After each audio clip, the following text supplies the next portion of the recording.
O rei Alexandre Balas procurava Jonatas amigavelmente e dar-lhe o cargo de sumo sacerdote, vacante pela morte de Judas Macabeu, seu irmão.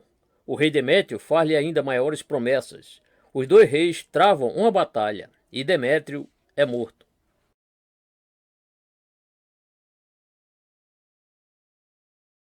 Como o rei Alexandre Balas conhecia os grandes feitos de Jonatas na guerra contra os macedônios e sabia, além disso, o quanto ele fora afligido por Demétrio e por Bacida, general do exército, disse aos seus servidores logo que soube do oferecimento que esse príncipe lhe fizera, que julgava não poder, em tal conjuntura, contrair uma aliança cujo auxílio lhe fosse mais vantajoso do que com Jonatas, porque este, além de seu grande valor e experiência na guerra, tinha motivos particulares para odiar Demétrio pelo mal que dele havia recebido e pelas angústias suportadas. Se ele julgasse conveniente, faria aliança com ele, contra Demétrio, pois nada haveria de mais útil para eles. Todos aprovaram esse projeto. Ele escreveu imediatamente a Jonatas a seguinte carta, aspas, o rei Alexandre a Jonatas, seu irmão, saudação. A estima que temos há muito pelo vosso valor e fidelidade nas promessas nos leva a desejar unirmos-nos a vós com uma aliança de amizade e estamos nos enviando emissários para esse fim. Para dar prova disso, vos constituímos com a presente sumo sacerdote, vos recebemos no número de nossos amigos e vos fazemos presente de um traje de púrpura e de uma coroa de ouro, porque não duvidamos que tantos sinais de honra recebidos de nós e unidos ao pedido que fazemos, não vos obriguem a desejar reconhecê-los. Fecha aspas. Jonatas, depois de receber essa carta, revestiu-se de ornamentos de sumo sacerdote no dia da festa dos tabernáculos, 4 anos depois da morte de Judas Macabeu, seu irmão. Durante esse tempo, o cargo esteve vago. Ele então reuniu um grande número de pessoas e mandou forjar uma grande quantidade de armas. Demétrio soube disso, com excessivo desprazer, mas culpou a sua própria demora, que dera ocasião a Alexandre de atrair ao seu partido com tantas demonstrações de estima um homem de tanto mérito.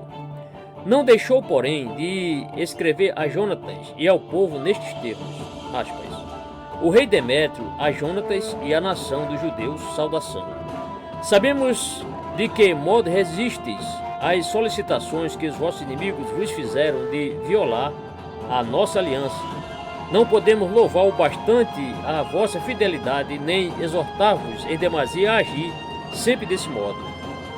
Podeis contar com a nossa palavra, não há favores que não possais esperar de nós como recompensa.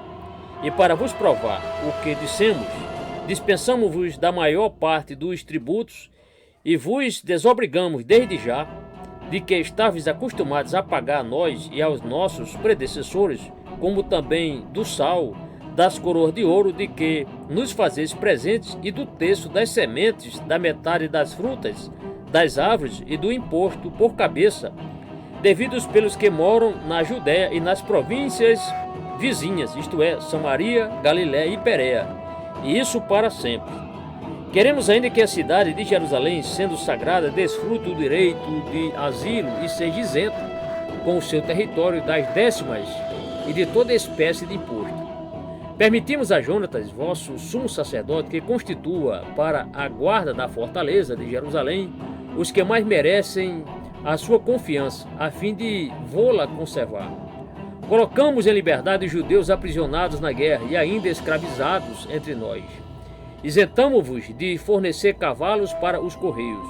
É nosso desejo que todos os sábados, as festas solenes e os 3 dias que as precedem sejam dias de liberdade e de franquia, e que os judeus que moram em nossos territórios sejam livres e possam usar armas a nosso serviço até 30.000, recebendo o mesmo soldo que os nossos soldados. Eles podem ser postos nas guarnições de nossas praças e recebidos em nossas guardas pessoais, e os seus chefes serão tratados favoravelmente em nossa corte. Permitimos a todos os das 3 províncias vizinhas de que acabamos de falar que vivam segundo as leis de vossos antepassados, e encarregamos o vosso sumo sacerdote de cuidar, para que nenhum judeu vá adorar a Deus em outro templo que não o de Jerusalém. Ordenamos que seja tomada de nossas rendas todos os anos a soma de 150.000 dracmas de prata para as despesas dos sacrifícios, e que o que sobrar seja empregado em vosso proveito. Quanto às 10.000 dracmas que os reis estavam acostumados a receber do templo cada ano, nós as deixamos aos sacerdotes e aos outros ministros desse lugar sagrado, porque sabemos que elas lhes pertencem.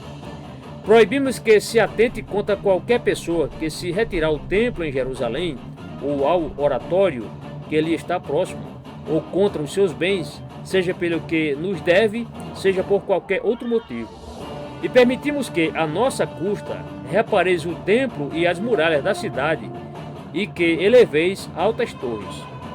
E ainda, se houver na Judéia lugar próprio para se construírem cidadelas, queremos que tal se faça também à nossa custa. Fecha aspas.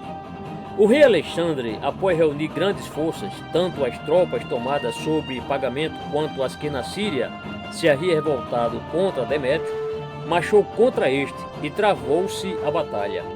A ala esquerda do exército de Demétrio rompeu a ala direita do de Alexandre, obrigando-o a fugir.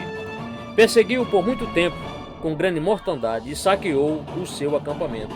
Porém, a ala direita de Demétrio, na qual ele combatia, não pôde resistir à ala esquerda de Alexandre, que a atacava. O príncipe fez, nessa ocasião, atos extraordinários de valor. Matou com as próprias mãos muitos inimigos, e enquanto perseguia outros, o seu cavalo caiu num pântano, do qual não pôde mais sair. Assim, a pé, abandonado, rodeado por inimigos e acossado pelas flechas, caiu crivado de feridas, depois de se defender com invencível coragem. Ele reinou 11 anos, como já dissemos.